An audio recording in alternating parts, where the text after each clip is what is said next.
Okay, good morning and welcome to a regular meeting of a panel of utility commissioners and staff of the Public Utilities Regulatory Authority, held today, Wednesday, August 17th at 10 a.m. by remote teleconference. My name is Chairman Marissa Gillette, and I'm joined virtually today by my colleagues, the Vice Chairman Jack Bukowski and Commissioner Michael Karen, along with a number of authority staff. For today's agenda, we have a regular calendar as well as a consent calendar in front of us. We will turn first to today's regular calendar, on which there are two items.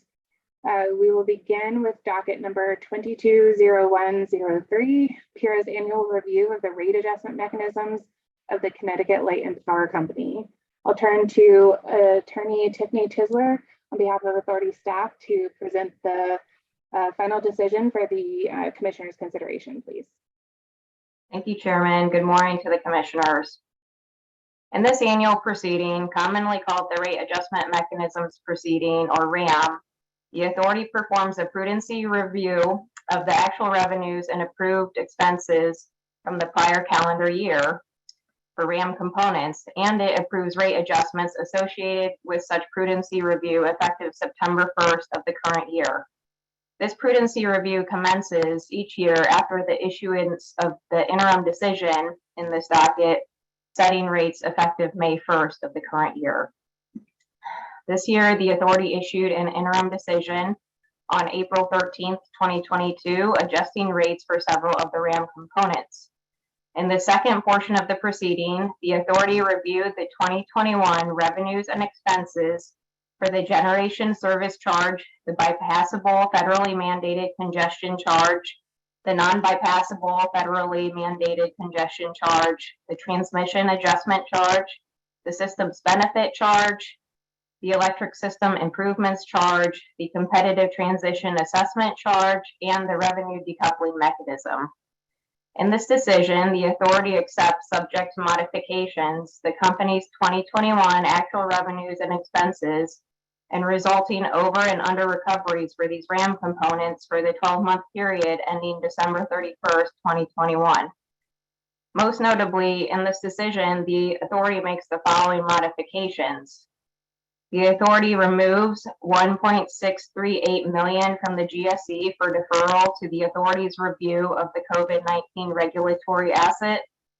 The authority disallows $104,520 in incremental customer service costs from the recovery in the SPC. The authority disallows $7.962 million in catastrophic storm plant additions from recovery in the ESI.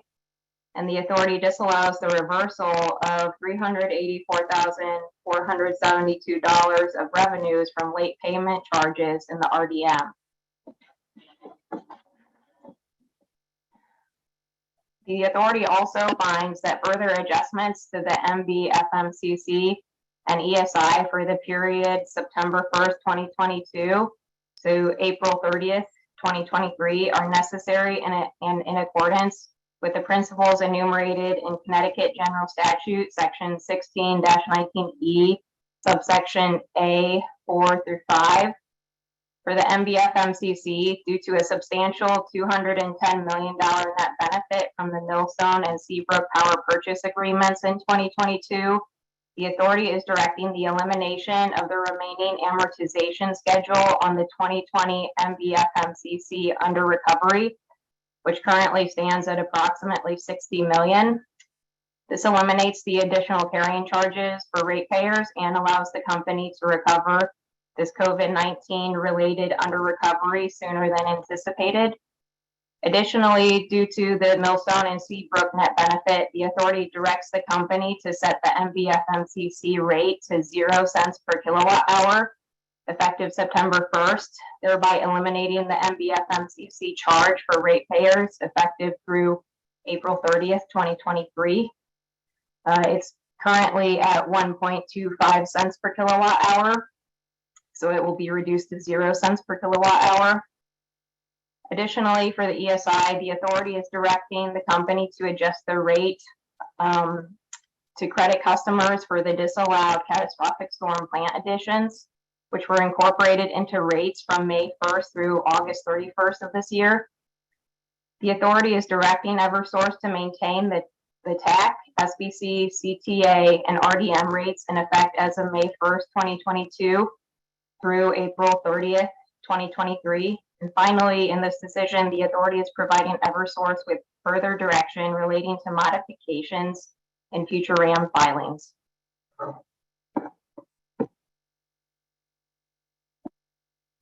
Thank you very much, Attorney Tisler. Is there a motion? I move adoption, Madam Chairman. Madam Chairman, I would second that motion.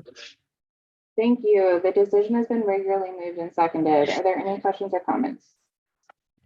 Just very briefly, I'd like to compliment the staff. These are very, very complex topics. If you listen to the introduction that Ms. Tisler gave this morning, and I'm a ratepayer out there, I'm scratching my head because a lot goes into a lot of due diligence, a lot of questions and answers back and forth between authority staff and companies. And overall, I think this is a good result. So I thank everybody for their efforts. Madam Chairman, I'd agree with my colleague. This is a complex series of calculations, and within all those components, there are multiple components within those components. Appreciate the efforts of all the parties, especially authority staff and our friends at the OCC. So good work. Thank you. Thank you. And I'll echo the sentiments and say that I'm pleased that we're able to offer ratepayers the relief of moving the MBFMCC to 0 cents per kilowatt hour starting September 1st through the end of the RAM year on April 30th of 2023. I think that will bring some much needed relief to the Eversource ratepayers. So with that, I would ask Mr. Bumpin to please take the roll.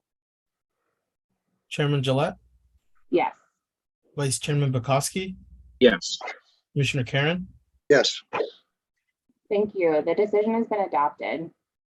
So we'll turn to the companion docket for the United Illuminating Company. So that is docket number 220104. Here is annual review of the rate adjustment mechanisms of the United Illuminating Company. Mr. Bakari, on behalf of authority staff, will present the decision for the panel's consideration. Good morning, Chairman Gillette, Vice Chairman Bukowski, and Commissioner Karen. In this proposed final decision, PURA modified the United Illuminating Company's rate adjustment mechanisms for calendar year ended December 31st, 2021. Based on its review of the company's RAM components and the related actual revenue and expenses, PURA directed UI to modify the resulting over or under recovery of the GSC, BFMCC, NBFMCC, SBC, TAC, and the RDM for the calendar year ended December 31st, 2021. For the GSC, UI proposed GSC under recovery of approximately $14.37 million for 2021. PURA determined that the 2021 GSC under recovery was overstated by about $1.32 million. This adjustment is related to an unnecessary allocation of non-hardship uncollectible expense to the GSC. The company is directed to recalculate and adjust the 2021 GSC under recovery amount for the overstated uncollectible expense. UI is also directed to maintain the current GSC and the BFMCC rate until January 1st, 2023. For the non-bypassable FMCC, UI proposed NBFMCC over recovery of approximately $8.65 million for 2021. The key driver for the 2021 NBFMCC over recovery was the additional energy market revenue that resulted from higher LMP in 2021 than in 2020. Based on the finding that the LMPs are also higher in 2022 than in 2021, the authority agreed that UI should reduce its current NBFMCC rate of 0.8835 cents per kilowatt to effective September 4th, 2022 through April 30th, 2023.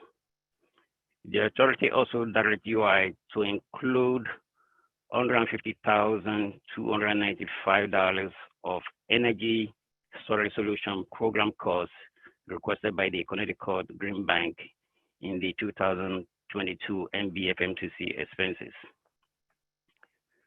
For TAC, UI reported a total TAC over recovery of approximately $306,000 for 2021. PURA determined that the 2021 TAC over recovery was understated by about 1.2 million. The authority directs UI to increase the 2021 TAC over recovery by $1.2 million for the excessive uncollectible expense allocated to the transmission sector. The authority accepts UI's proposal to reduce the average current TAC rate from 2.7083 cents per kilowatt hours to 2.6596 cents per kilowatt hours for the period September 1st, 2022 through April 30th, 2023. The authority determined that UI's decision to start reporting transmission revenues and expenses on a net basis in 2021, instead of implementing this accounting method change earlier, reflect imprudent and inefficient management and operation. The authority indicated that it may consider if the finding in this proceeding warrants a reduction to the company allow ROE during the company's impending rate case proceeding. For the SBC rate, UI initially proposed SBC over recovery of approximately 12.07 million. The company subsequently determined that the actual 2021 SBC over recovery was approximately 6.5 million. The authority agrees that the company had double counted the United City credit of approximately 5.6 million in its updated SBC exhibits. As a result, the authority accepts UI's proposal to increase the average current SBC rate from 0.3103 cents per kilowatt hours to 0.3314 cents per kilowatt hours effective September 1st, 2022.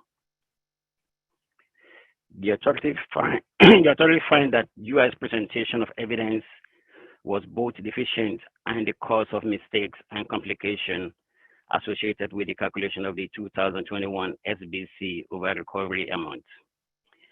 Beginning with the interim decision, UI had several opportunities to provide the correct SBC calculation prior to its written exception, and the company failed to do so. The authority may disallow recovery of related expenses in future proceedings if such errors are raised after the close of evidence. Regarding the RDM rate, UI originally proposed to recover 2021 distribution revenue shortfall of 10.95 million. Subsequent to the interim proceeding, the company reported a 2021 decoupling revenue shortfall of 10.84 million. Based on its review of exhibits provided in this proceeding, the authority determined that UI had excluded certain other revenue from the actual total distribution revenue that was used to calculate the proposed RDM rate.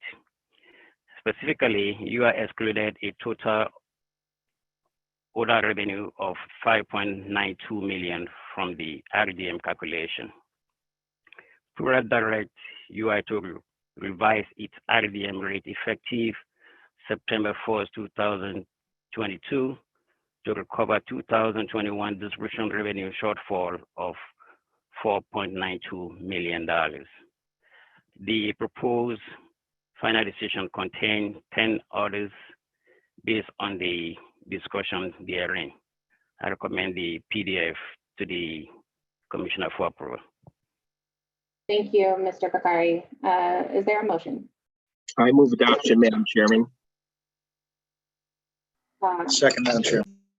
Thank you very much. The docket has been regularly moved and seconded. So allow for question and comment. I know that we've just commented on a similar docket for Eversource, but do want to double down on the fact that in this docket, we are also being able to move the MBFMCC charge to 0 cents for the remainder of this RAM year.